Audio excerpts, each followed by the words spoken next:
welcome to Made in Alberta. June is bike month, but here's some tips if you want to get an early start.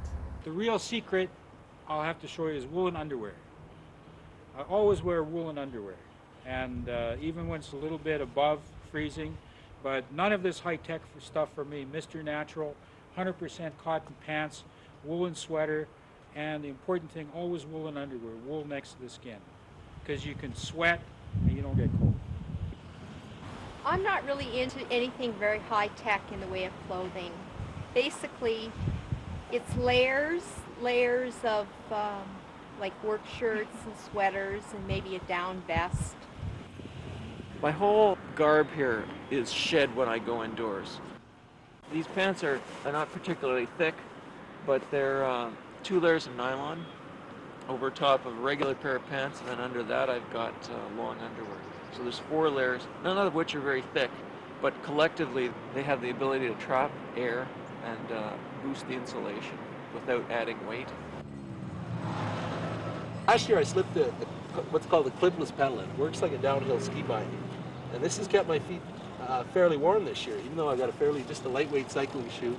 I'll pull a sock over this shoe, cut the hole out for the cleat on the bottom, and I've got a neoprene cover, and I'll even put a cross-country ski gaiter over all of that. That's pretty warm. The socks, I go to the Army surplus and I get washed wool socks. They're about $2 a pair. They're just like felt.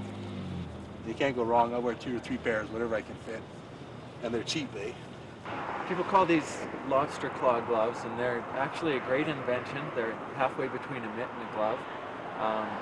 They keep a couple of your fingers together to keep your hands warm, but they still allow you to be able to reach your brake levers and your shifters easily. My favorite accessory, the handlebar gloves. They're like a tube that you fit over the handlebar end, and you can strap it down with this Velcro strapping and little snaps, hold it in place. It's windbreaker stuff on the outside, nice woolly stuff on the inside. You can wear it with just light gloves, you just put your hands in, or even no gloves at all. You reach inside there, and you can work the brakes, you can work the gear shift. Your hands stay warm as toast. When it's 40 below, you're still comfy in there. When you're cycling, in the winter particularly, you're traveling at maybe 10, 20 miles an hour at times. So you're constantly being exposed to cold air rushing by, and that has a wind chill effect. So the covering on your head is extremely important because your head is always maintained at your core body temperature. Oh, hot!